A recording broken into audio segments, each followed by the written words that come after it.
Psychology. The study of the mind and behavior is known as psychology, which comprises the study of the conscious and unconscious occurrences that includes both feelings and thoughts. To understand the properties that rise to the surface from your brain is what psychologists seek, and they link this discipline to neuroscience. The social psychologists also aspire to understand the behavior of both individuals and groups. Some psychologists can be seen as social, behavioral, or cognitive scientists, whereas if one is a professional practitioner or a researcher and is involved in the discipline, they are classified as a psychologist. The former explore the physiological and biological processes that underlie cognitive functions and behaviorism, and the latter seek to comprehend the role of mental functions within the individual and social behavior. Psychologists study and research perceptions, cognition, attention, emotions, plus the intelligence, subjective experiences, motivation, brain functions, the unconscious mind, and let's not forget the personality. Their interest extends into personal relationships, family resilience, from a psychological standpoint, and other social psychological areas. The assessment and treatment of mental health problems are down to the application of psychological knowledge, and is also directed towards the understanding and solving of problems within human activity, and ultimately it aims to benefit all of society at large. Today, consciousness comes in many different forms and guises. You have your awareness, where you are conscious of yourself and your surroundings. Your personal, collective, and your collective unconscious, and then you have higher consciousness, where you rise above your instincts and transcend into a higher state of awareness, where you can connect to your spirituality within and witness God's presence. Mediums open themselves up by speeding up their vibrations that alters their consciousness, which they attain with the aid of meditation, spiritual disciplines, or through self-hypnosis. They do this to communicate and help subtle beings that are deceased and are trapped within this realm to cross over, or to convey messages to the bereaved on earth from visiting spirits. Some mediums connect to the Akashic records, which are ancient texts written by prophets, or a spiritual database that exists in the light that contains people's experiences from the past, present, and even the future. They go on to suggest that when a hypnotist places their subjects into trance, that they don't visit their own past or future lives, or are not always under the spell of kryptonisia, that they are really tapping into the knowledge that is stored in the Akashic records or the spiritual database, and it is not their far or past life memories. Next, you have cosmic consciousness, and that is where one separates and rises out of their body, lifts above the earth, and finds themselves among the stars, in which they either connect to, or they are absorbed into the universe, where they know and feel the workings of the universe and the sacred wisdom of God. Then, you have collective consciousness that gives rise to gender norms, concerning on how we dress, act, and in what we believe on what is right and wrong within and throughout society. Basically, our beliefs, conduct, norms, and values have helped shape and have enhanced our social and cultural evolution. On the negative side, you had imperialism from the 1800s to the early 20th century, and the rise of fascism that rose its ugly head in Europe in 1914 and still exists even to this day. Alternatively, on the positive side, you have art, music, fashion, and literature, which helps raise the awareness of, or the emancipation of, prejudices, political incorrectness, and other new hostile beliefs and subcultures. Jung was a pioneer on consciousness, and I think that some of his concepts still stand strong today, like his theory of signs and archetypes that come from the personal unconscious and the collective unconscious. The signs are from the personal unconscious, where you keep the names of things like cows, sheep, and your traumas that are from your childhood right on up to your current environment, and from the collective unconscious, you have gods, dragons, angels, and unicorns, etc. He also writes about consciousness and its relationship to the other two. Fundamentally, consciousness is your awareness, and is above your personal unconscious. The collective unconscious is beneath both of the above and is connected to everyone and everything, including God. The animus and the anima, which is the rise of the male and female within brought about by projection from our partners, brings on the growth and change of the psyche with a set of psychological stages that we pass through in life, beginning with youthful innocence and naivety through the stages ending with the wise old man or woman in old age. Projection of the shadow is where we push down our fears and negativity into our unconscious minds. Our shadow, so that we cannot feel or see them, and then when we see them reflected in someone else, just like we push down the negativity into our unconscious minds, we attack the innocent person, an example being a bully and their victim. The bully represses their fears at not being able to fit in and socialize with the other kids, replacing them by pretending to be strong and tough, preying on the weaker kids, who remind them of their inner selves. However, if they push their victims too far, the victim's inner beast is unleashed from their shadow, and they beat the bully up in a fit of rage, revealing to the bully that the weakness was within themselves. The persona and the shadow, I think, are still relevant today, the persona being a psychological mask that portrays how we want to be seen by others, and by ourselves, and the shadow being its polar opposite. Take shadow brothers who receive or project each other's positive or negative psychological traits as they integrate with each other socially. For example, the conformist with a rebel in his shadow mixes with the rebel that has a conformist in their shadow, and as they socialize they integrate by unconsciously projecting onto each other, bringing out the hidden traits that were repressed and denied to themselves and others.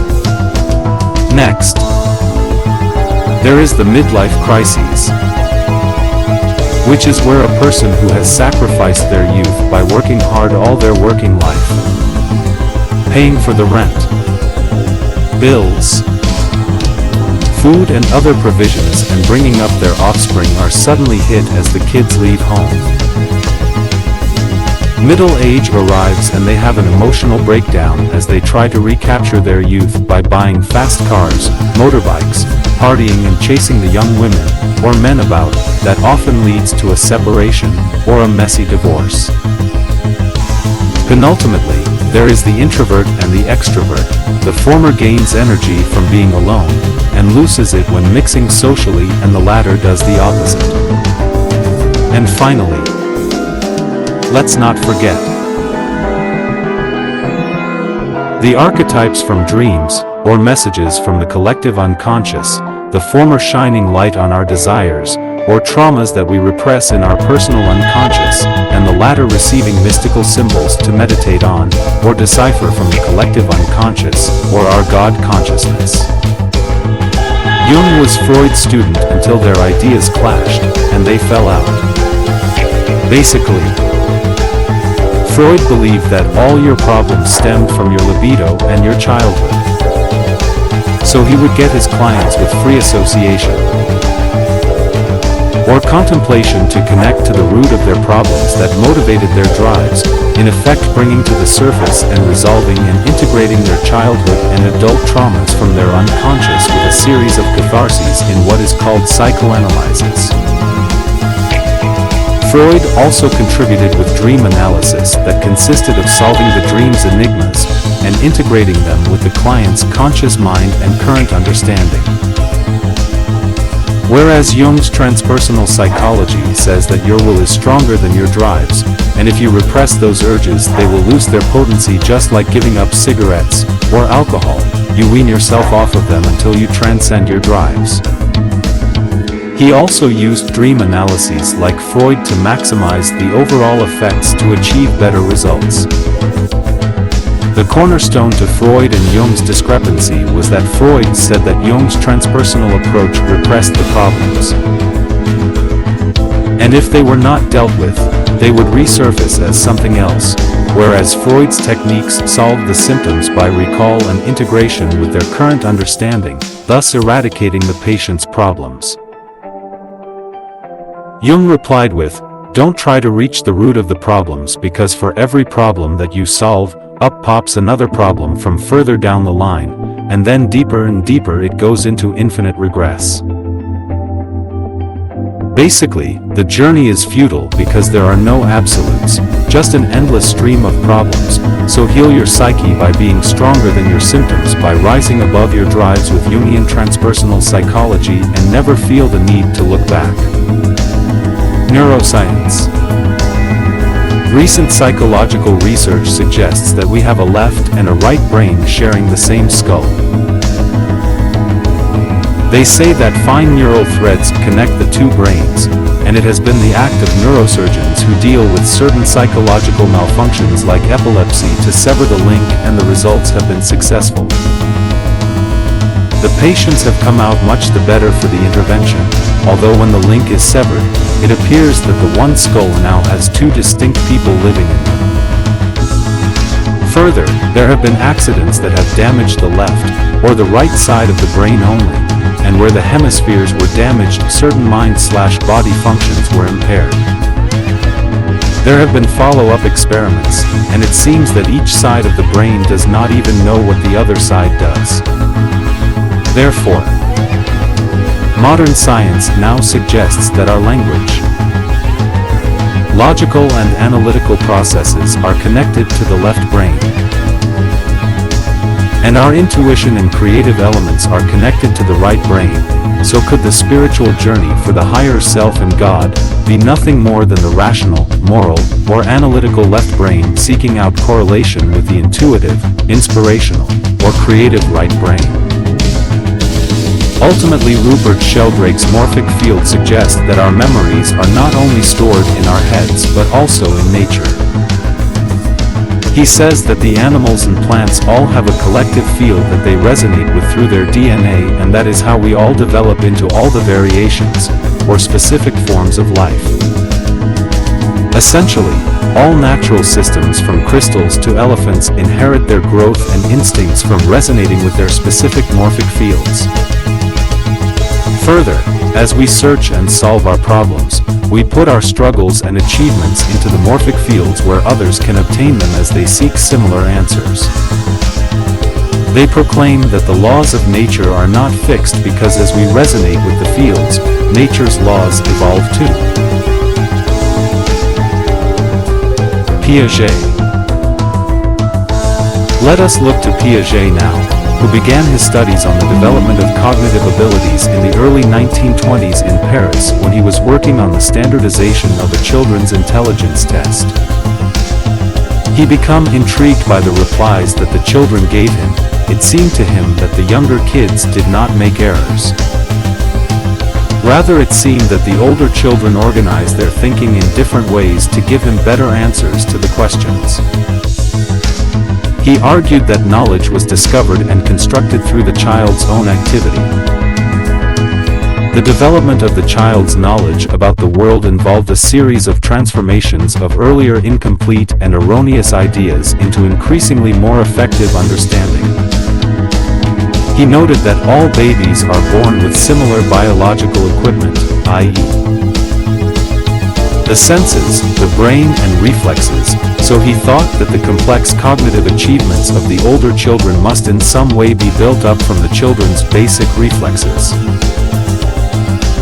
With his introduction of the word schema, which meant a psychological structure that represented everything the baby or child knew about an object or action, he was able to present his theory of cognitive development. In Piaget's view, the child will adapt in two ways. These are assimilation and accommodation. Assimilation is the process of fitting new information and experiences into existing schemas. When new information can't be assimilated, accommodation changes the existing schemas.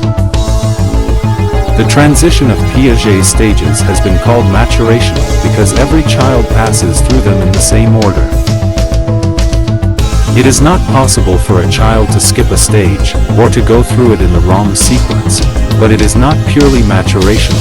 It is not completely genetically determined because each stage depends upon the child's previous, or past experiences. By performing operations, and forming schemata, the child interacts with its environment as they actively progress through the stages. In his work of mental growth, he claims to have identified 4 stages of child development. His stages begin with the sensory motor stage, then passes on to the proportional stage, the concrete operational stage, and the formal operational stage. Piaget stresses that these stages are not fixed and definite. The sensory motor stage comes to fruition at roughly 0 to 2 years. At this primary stage, the child is concerned with the acquisition of gaining their motor control, and finding out all about physical objects. It is in this stage that the child develops their reflexes, the body and action schema, then at the age of 1, object permanence. At the beginning of the sensory motor period, just after its birth, the child has absolutely no awareness of anything outside itself. Anything that the child comes into contact with is regarded as the child itself. The ego, or self, is the center of everything, and it is known as egocentricity. Place your finger on the palm of an infant in its first few days of life, and it will naturally clench its hand in response. Place your finger gently on the baby's cheek, and observe it rooting, i.e., it will move its cheek towards the finger. When the baby cries, or seemingly smiles, suckles, or grasps, these and the attributes mentioned above belong to the reflexes that, according to Piaget, are the first to develop. Next, comes the body schema in the form of self-awareness. This is acquired through being aware of their own limbs. The child has learned to differentiate the difference between its hand being part of itself and the crib, or rattle, as not being part of itself. At approximately 4 to 5 months, when the child begins reaching out to grab and manipulate the mobile that hovers above the crib at night, to repeatedly throwing the same toy out of the playpen, or from shaking a rattle, or pushing the food plate from the high chair sending it careering toward the floor, is where the child develops the action schema, i.e., the child discovers objects are there to be played with. Object permanence develops approximately at 12 months. If you place an object in front of a child at this stage of its development, it will be aware of its permanence. If you take it away, it should know that it still exists, although it can't see it. In comparison, if a cloth is placed over a toy that an 8-month-old is reaching for, the infant immediately stops and appears to lose interest. The baby is not surprised or upset in any way. It makes no attempt to search for the toy, and it acts as if the toy has ceased to exist. In the proportionate stage, that is roughly 2 to 7 years old, the child is preoccupied with verbal and imaginative skills. At this point, the child can name objects and reason intuitively. Symbolization, egocentricity, overgeneralization, and animism are the main attributes that arrive at this stage. Children are very creative. They use their imagination to make pretend things, i.e., wearing a fur coat to imagine they are a bear, using carrots as knives, or guns, or sticks as swords. When the language skills develop, the imagination develops too, which helps them to symbolize the aforementioned roles, and symbolization can also be verbalized. Egocentricity is the inability to understand another's point of view, or needs. Piaget reaches this conclusion with an experiment involving a child, a doll, and some artistic mountainous apparatus. The child is placed in front of a model of 3 mountains. The first mountain has a cross on it, the second has snow, and the third has a house on top of it. The child is then asked what it sees, and it answers a mountain with a cross. Next, a doll is placed at the side of the mountains, and the child is asked what the doll can see. The answer being a mountain with a cross on it, although the position of the doll would indicate it would have seen a snowy mountain, or the house and the mountain. This demonstrates the child's egocentricity. The stage that Piaget called overgeneralization is where the child finds out that their daddy is a man, mummy is a woman and Spot is a dog. It may then overgeneralize that rule and may call all men daddy, all women mummy and all dogs Spot. At the stage called animism, everything has a form of consciousness to the child. For example, if a child was to bang into a table, its response would be, naughty table, or the car is not moving because it is sleeping and everything it experiences has feelings of pleasure and pain. In the concrete operational stage, which occurs at approximately at 7 to 12 years of age, the child begins to work things out mentally by using the schemata and the rules it has developed to interpret and make sense of its world. At this stage, the child can also solve problems by thinking about them. However, the child is not yet ready to tackle abstract problems such as x is greater than y, t is greater than x, which is the smallest, although it probably would be able to solve the problem. John is older than Billy. Fred is older than John, who is the youngest. The former was expressed symbolically, while the latter was in more concrete terms, hence the use of the term concrete operational stage. Logical thought, conservation, reversibility and decent ring are the main aspects of this developmental stage. With logical thought, the thoughts are more logical, but are still limited to concrete terms. Although it cannot tackle abstract problems, it is one step closer to an adult process. When conservation is reached, the child is able to think of several objects at once. Conservation of number is achieved at approximately age 6, mass at age 7 and weight at 9. Prior to that point, if a child were asked to perform a simple task, for example, if there are 10 Smarties divided into 2 piles of 5 Smarties, and the first pile is arranged in a small circle, whereas the other is stretched out into a long line, when the child is asked, which group has more, the child answers the long line. One reason why children younger than 7 have difficulty with the concepts of conservation is because their thinking is still dominated by visual impressions. When conservation is reached, the child can realize that the number of Smarties in the small circle does not change even when they are stretched out into a long line. When the child can imagine itself in someone else's place, and understand what it is that they can probably see, that is when they have acquired the ability to décontre. For example, borrowing from the doll and mountain experiment that I mentioned above in the section on egocentricity, the child having reached the decent ring stage will now be able to décontre and see what the doll can see. Then comes reversibility. Until this stage is reached, the child has an inability to think back. Basically, they cannot think back in their mind, or reverse their thought. In the formal operational stage, which is roughly at age 11 to adulthood, the child is able to reason scientifically, and has the ability to operate using symbols as well as real-life examples. In short, it is able to deal with abstract concepts, and also has the ability to reason logically. It is at this stage that the child begins reasoning hypothetically, perhaps showing concern over ideological problems, e.g., ecological or moral issues such as ban the bomb, stop smoking, save the whales, or the planet, etc. Abstract reasoning can take many years to fully develop, but once the child learns to be settled and consolidated with its attributes, this forms the basis of the mental activity that will be used throughout adulthood. Timothy Leary.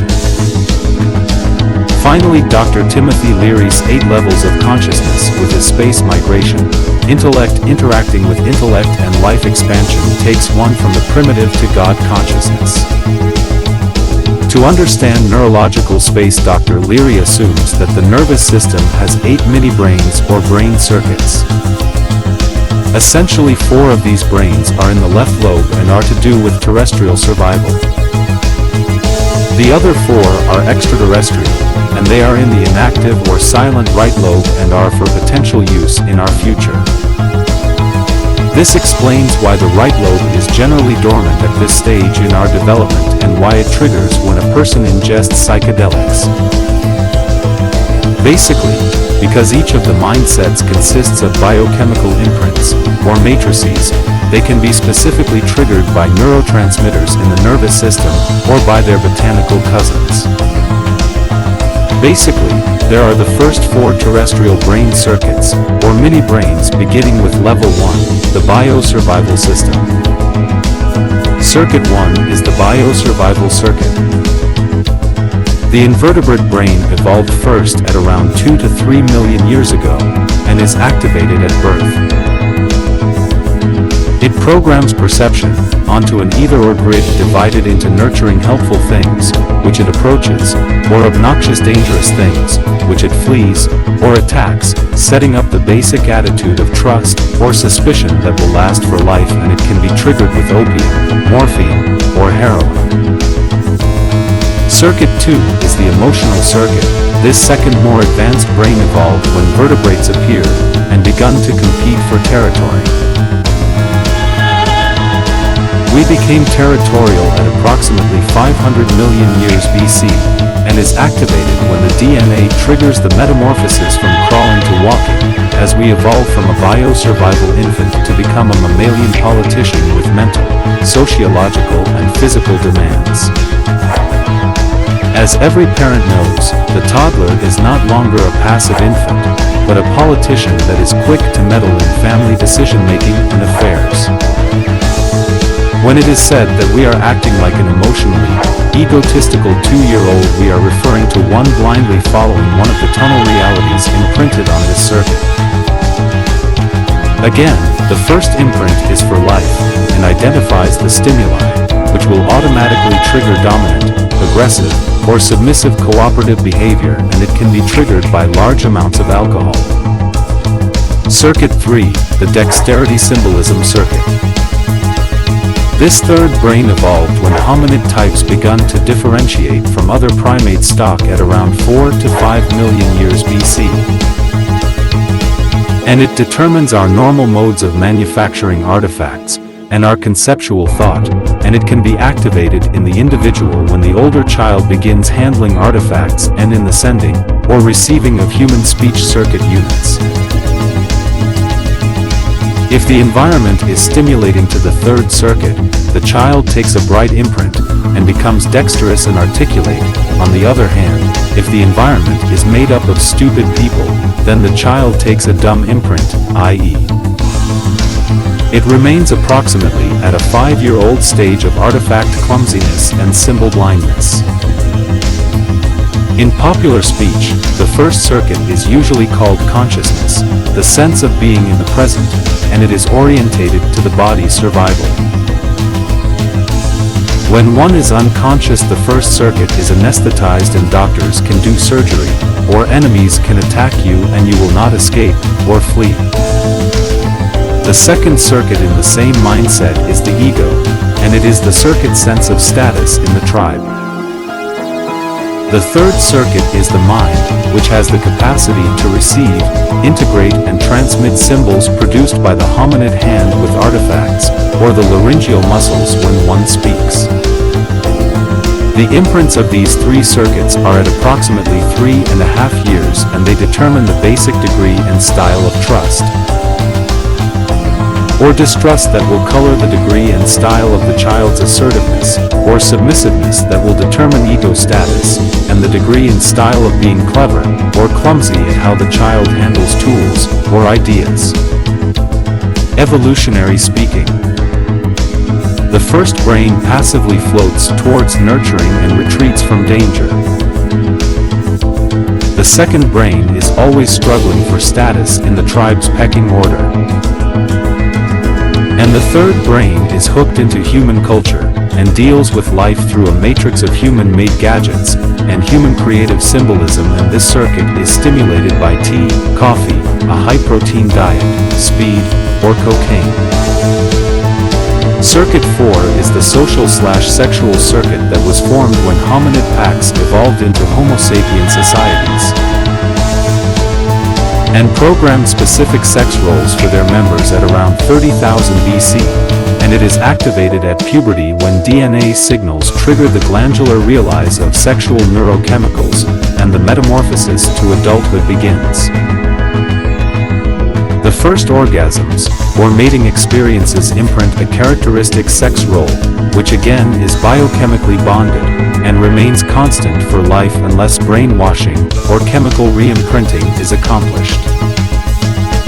Within daily speech, the four circuits imprint, and tunnel realities are known as the adult personality. Masters and Johnson demonstrated that specific sexual perversions and dysfunctions, such as fetishes, or premature ejaculation, impotence and frigidity, or imprints that the local tribe define as sinful, are determined in early adolescent mating.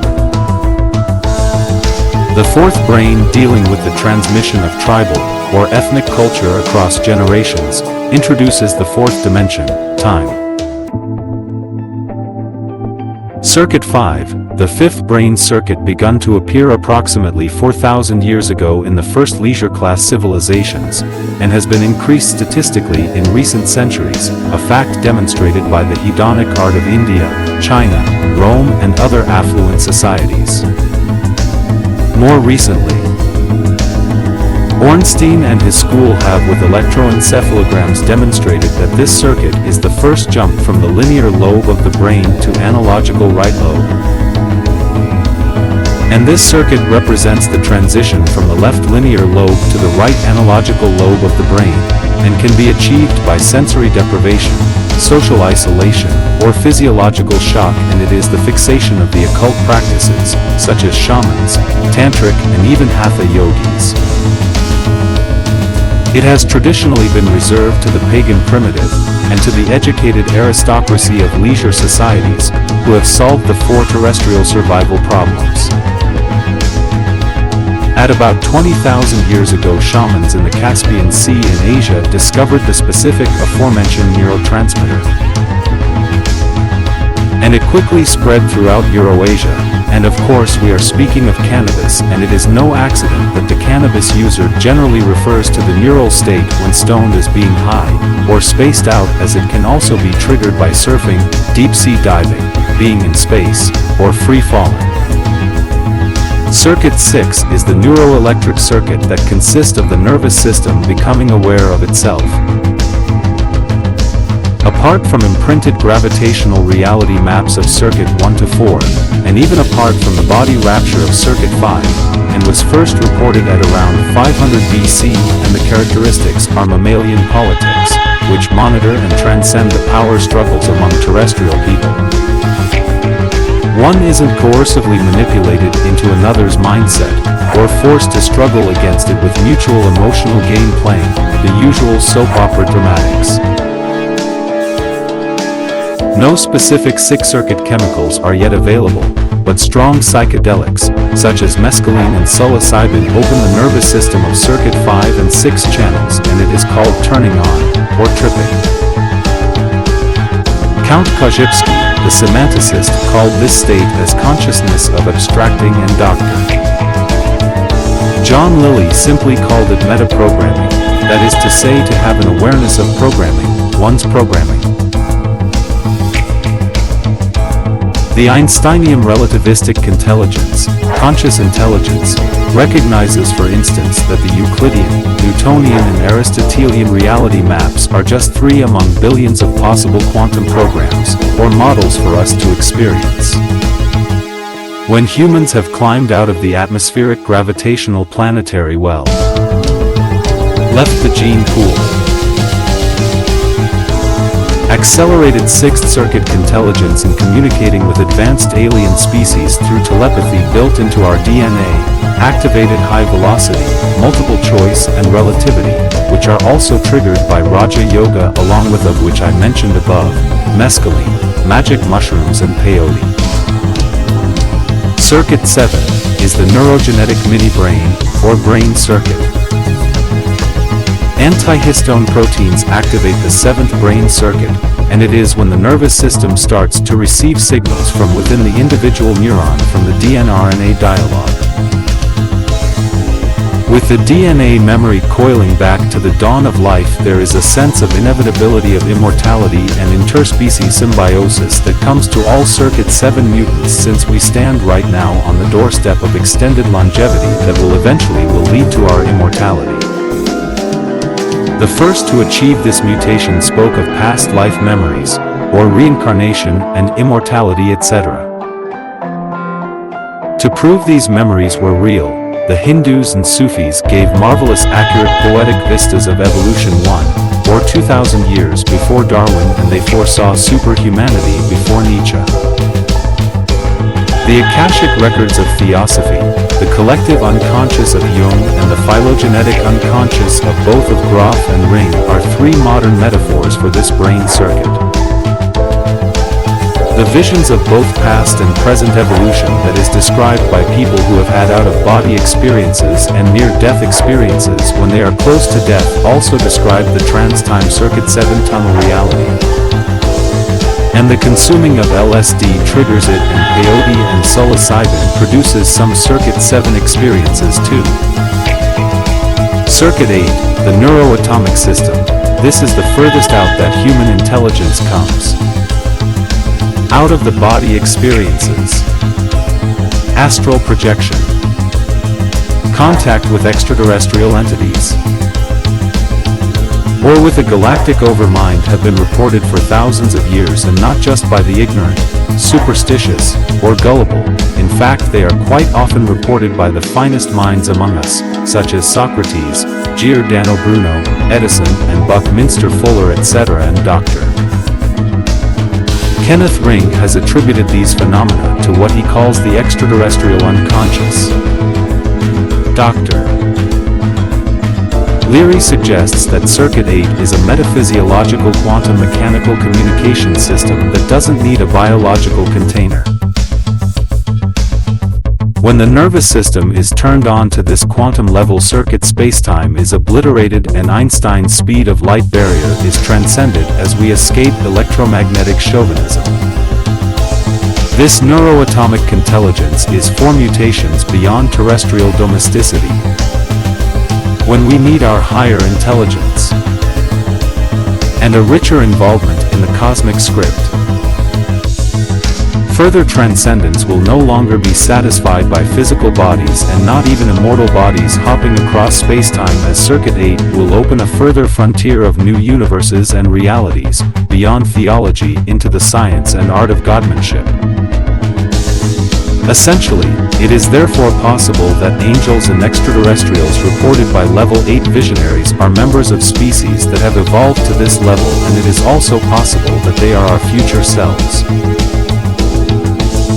We are all on a journey of which Leary has condensed into his SMILE formula, that is space migration, plus increased intelligence, plus life extension, which means expansion of humanity out into all space-time.